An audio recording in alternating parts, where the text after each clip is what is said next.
Hi everyone, my name's Natalie. Welcome to episode 2 of Mental Matters. This episode is going to be about different strategies to manage mental health, specifically different types of therapies that I've personally tried. I have tried a lot of different therapies in my life as I have dealt with this issue for a long time. If you listen to my previous episode, my first episode, I said that I was diagnosed with generalized anxiety disorder since the age of 10. So I've had a lot of time and experimented with a lot of different therapies to see what works best for me. So this episode is going to focus on my personal experiences with these therapies and whether they work for me and maybe if they'll work for you. So since the age of 12, I have been doing talk therapy intensively. And by intensively, I mean I usually have a session every couple of weeks. And that's been my longest standing therapy that I'm still active in. A branch of talk therapy that I've personally delved into the most is cognitive behavioral therapy, otherwise known as CBT. And that is the most prescribed kind of therapy given to people who are dealing with mental health. It's kind of the first line approach as it works really well for some people. So, CBT is a type of talk therapy that helps individuals manage problems by changing their thoughts and behaviors, particularly in relation to mental health conditions like anxiety and depression. So, this type of therapy really focuses on the thinking patterns and how we think and how we respond, how our bodies respond to our ways of thinking. For example, your mind creates pathways. Once you respond to a certain event a certain amount of times, your mind will automatically think that's the way it's supposed to respond. If you go out to a public area, say a club or just even a restaurant, and you go and you're surrounded by a lot of people and you get very overwhelmed and you start overthinking and you start panicking, and that leads to physical symptoms that makes you very uncomfortable, like not feeling like you're able to breathe properly, feeling like you need to escape. And when you do escape those situations, like leaving early and going back to your comfort zone, you're sending a message to your brain that that was the right response, and it will keep doing that. And each time you listen to that panic and you do escape the situation, it's only going to make the urges stronger. So CBT tries to rewire that kind of thinking that brings you to that point of panic and tries to create new pathways in your brain that teach you to be calm in certain situations and teaches you techniques to be able to keep yourself grounded and not get sucked into that hole of overthinking and spiraling into panic. My therapist's number one line is, it all starts with a thought. So a thought, even though it seems harmless at the time, a negative thought in your mind can be repeated and repeated without you even noticing and create a kind of mantra in your head that subconsciously you'll keep repeating and repeating and repeating until your automated response is to keep thinking negatively and in turn responding negatively and responding with anxiety and panic.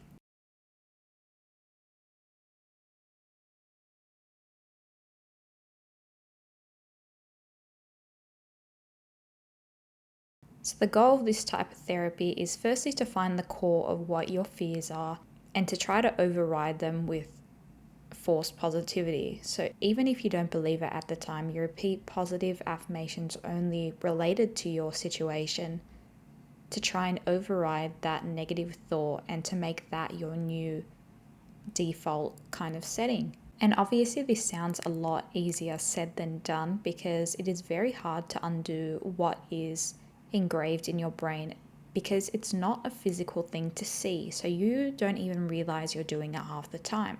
And that's what makes mental health such a difficult challenge to tackle because it's hard to identify a problem that you can't see. And if you can't see it, it's a lot harder to dissect it and really get to the root cause of it.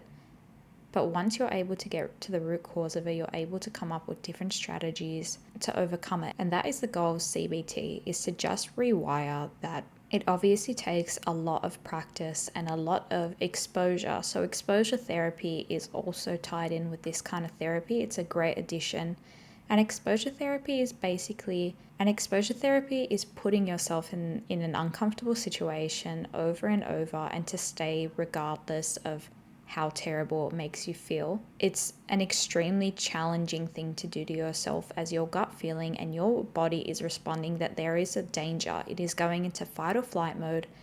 But in order to expose yourself and to teach your body and your mind that it is not an actual real threat, you have to stay and disregard everything you're feeling until your body and your mind no longer respond with fear, or at least less fear to the point that you can manage. And there are stages to exposure therapy. Obviously, if you're afraid of, say, concerts, because they're a very populated environment with a lot going on and a lot of people, you wouldn't just expose yourself to your number one fear. You would go up this ladder of fears. So you'd create this ladder little diagram and you would build up the challenges that bother you the least from the beginning, and you add more and more environments that make you more uncomfortable until you reach the top one, which in this case would be, say, concerts.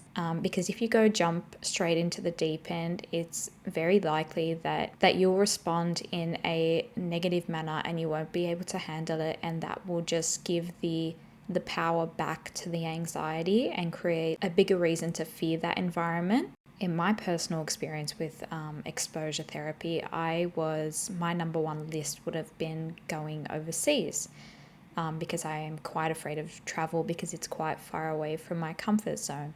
So what I kind of started with was just doing small things like just traveling somewhere that's 20-minute car ride away from my house, and then get comfortable with that, and then go an hour further away from my house and maybe just do a sleepover at someone's house for one night, because again, sleeping somewhere else that isn't in my comfort environment, which is my bedroom, is something that I find difficult. And then maybe going somewhere in Australia, so going to Melbourne. If you live in Sydney, going to Melbourne for a night or two, and then slowly build up your way to being able to go overseas. So that's essentially the gist of exposure therapy. It's putting yourself in the environments you fear most until your body and mind understand that there is no reason to fear it. People with anxiety have a constant fight or flight.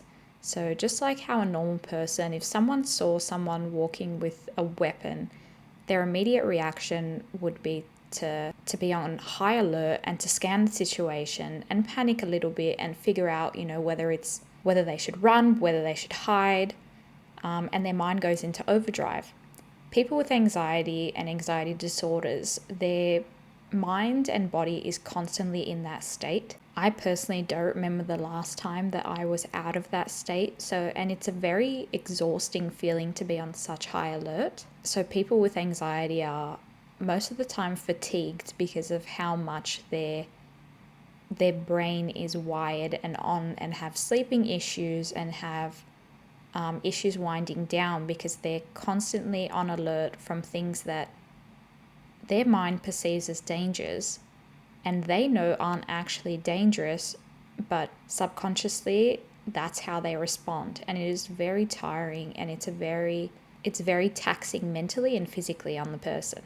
However, I must note that in order to do these therapies, you also need to be in a bit of a stable place to be able to concentrate and to be able to dive into those fears and put yourselves in those environments. So if medication is a option for you, then you go on medication to be able to stable yourself out a little bit, to be able to attend your therapy appointments and to really go in with an open mind and be willing to tackle hard tasks. And to further put yourself at ease, you should find a therapist that you feel comfortable with and someone you connect with and someone you feel comfortable sharing with and trust. For me, although I've been in talk therapy and doing CBT for about 12 years now, my issue is that I find my anxiety to come out in physical symptoms without even having the chance to think negatively. And I've been told that's because of having a dysregulated nervous system. So I haven't been responding as much as I'd like to this type of therapy. I'm not saying that other people don't, because this is one of the most successful types of therapies for people with anxiety and depression. However, my experience is that my nervous system has been on high alert for too long and for such a long time that it does not need mental panic or negative thought patterns to create a physical response. And that's what I find the most bothersome, is the way my body responds, how it goes into shakes, how it goes into nausea, how it makes it difficult to breathe, how it makes my mouth feel so tense that I can't even talk. Those are the things that bother me. So I've been exploring a few different types of therapies now to explore more than just negative thought patterns, because that doesn't seem to be my problem. I'm trying to find things that really delve into nervous system dysregulation. So I'm going to share a couple different types of therapies that I've tried and that I am in the middle of trying at the moment, which again is quite a vulnerable thing to do. But I feel there's a lot of people in my shoes that have responded the same way to talk therapy and are frustrated and are trying to find something that works for them, because it does not work for everyone. Everyone's brains are wired differently and everyone's triggers and traumas are different. So it's important to try as many therapies as you can until you find the one that sticks. So another therapy I tried was hypnosis therapy. I was pretty skeptical to start it, because when you think of hypnosis, you just think about the party trick kind of them, dangling a watch in front of you and telling you to do a funny dance on stage, and it being a performative thing. So I was very skeptical of doing it. Eventually I found a certified hypnotherapist. I did do a solid 7-8 sessions of hypnosis. So the first consultation was obviously talking about my past and my experience with anxiety, what I've tried, how it shows physically in my body, and then I would be told to lie down on this mat, and we would imagine this safe place before we start the hypnotherapy, to be able to make sure that if I get overwhelmed, or once we end the session, to go into that safe place to make sure nothing in my subconscious kind of comes out with me once I awaken from the hypnotherapy. And contrary to popular belief, hypnotherapy does not put you unconscious. You're very much conscious and awake. If anything, it just makes you a little bit relaxed, and you can get distracted and concentrate in your own mind, but you're very much awake and conscious and can stop and wake up whenever you want to. Which I was glad to hear, because it's quite scary. It's quite scary, the thought of being under someone's control, but that's just not the case. So you'd lie down and you'd first imagine that space, and then we would discuss what issue we wanted to solve today, or what we wanted to concentrate on today. And then she'd get me to imagine. It's a lot of imagination. So if you struggle to imagine things, you might find it a bit harder to get into that point of relaxation.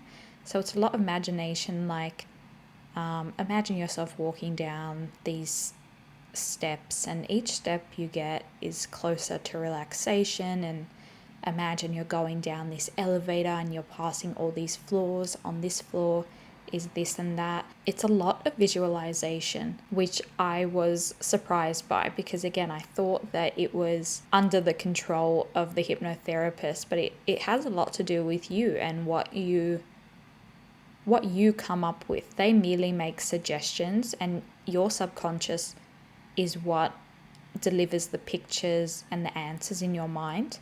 They're quite vague with what they're saying, and it's just about what is in your head that pops up and gives you the answer. And then once you're under for about 30 minutes, usually, it depends how long your session is, but if you're having a 1-hour session, after talking and everything, you'll have about 30 minutes to do that. And then they make you imagine your safe space before they awaken you again, just to make sure that you don't carry any negative energy when you're awake. And I would enter the sessions extremely anxious because trying new things and new environments are quite scary for me. And I would leave feeling quite calm. The only issue is with this type of therapy was that my hypnotherapist made me a lot of false promises, and in the end, even after giving it a solid 7-8 sessions, even though I did get a little relief after each session, it wasn't long-lasting relief and it didn't affect me in the long term. And after my 8th session, she said, look, I don't think this is giving you the effect you want, and I don't think this is benefiting you like I've seen it benefit my other clients, so it's up to you whether you want to stop. And that was really heartbreaking for me because I was in a bad place at that time, and I had put a lot of money, might I say, and a lot of time and hope into this type of therapy, and to be told that it's not working for you after being told that this is going to be a great fit for you and it's worked for so many people was really like a knife to the gut. But I am glad I tried it because I did get to figure out that that didn't work for me. And again, that was not looking into the nervous dysregulation, the nervous system dysregulation. That was more of looking into your subconscious, which I thought my answer was at the time, because I was trying to find, because I thought the negative thinking wasn't my issue. So I thought it has to be something that I can't control, like my subconscious. So that's why I thought I'd try that. So again, I'm not saying that hypnosis is not an effective tool. It may work great for some people. For me, I did not have such luck. But again, you can't knock things out until you try it. And I'm glad I tried it still. It taught me a lot about myself and my condition, but it did not work for me, so I probably would not do it again. The last type of therapy I want to talk about, and which is what I'm currently trying right now, again, I've only had one session, so it's too early to make any judgments on it, but I just want to talk to you about why I chose that type of therapy and what I think this therapy will bring for me. So the therapy I am talking about is somatic experiencing. This one is a bit of a new one. Somatic experiencing is body-based rather than mind-based. It still has a little element of talk therapy in there, but it's mostly about concentrating on how your body responds and less so much what you're thinking to make it do that. And I thought that would be a great answer to my questions, because I feel that I don't think negatively. I only think negatively because my body starts reacting before I've even had a thought. For example, if I'm going to have lunch, while I'm in the car, before I've even had any time to think, I just start feeling nauseous. And I'm like, I'm just going to lunch. What's going on? And then from there, I will start thinking negatively. But my body already has wired itself to believe that there's a danger from nothing. And after talking to this somatic practitioner, she said that's the signs of a dysregulated nervous system. So my theory is, since that day, that first day that I could remember, that I mentioned in the first episode of my first panic attack, my nervous system has been out of whack and has never quite fixed itself.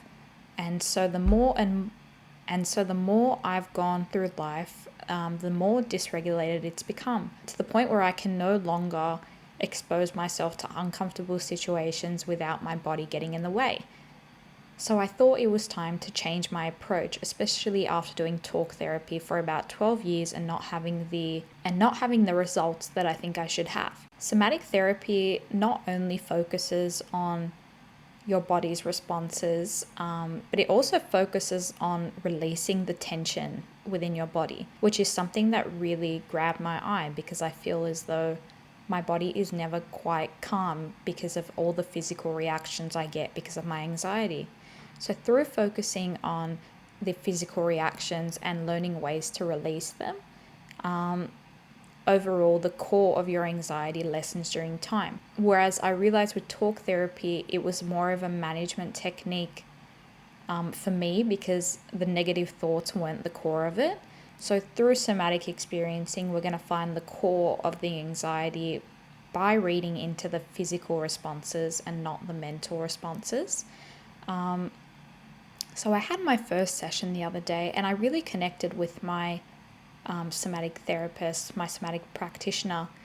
And I asked her this, and I told her about my struggles with anxiety and how I haven't gotten the results I want through the therapies I've tried. And she said, not promising anything like the hypnosis practitioner did, but that I have found the right therapy in terms of what I was looking for, how my nervous system is not regulated, and that could be the cause of my issues, which was quite a relief to hear.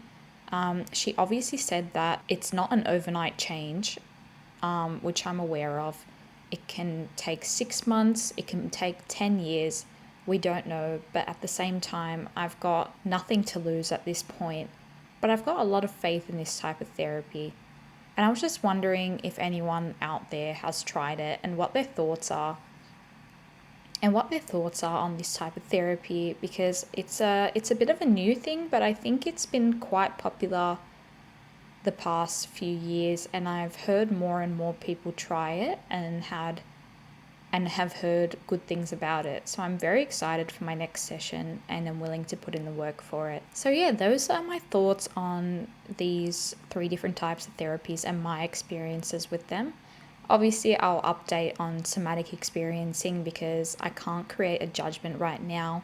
I just have a good gut feeling about it, but obviously I'll update on how that goes because I've still got to give it quite a few more sessions before I can say if something worked for me or if I feel like it's going to work for me or if it didn't do anything. But thank you for listening. I hope that my experiences with these different types of therapy gives you somewhere to start off if you're looking for a different type of therapy and you feel you suffer the same kind of things as me.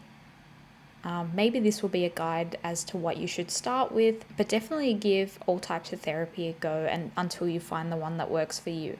Don't say, oh, I don't know, I don't think this one will work for me, and not try it. Just give it a go if you're struggling to find something. It's better to go in with an open mind than to shut it out, because that could be the thing that helps you heal. So thanks for listening to episode 2, and I hope to see you in episode 3. Thanks so much.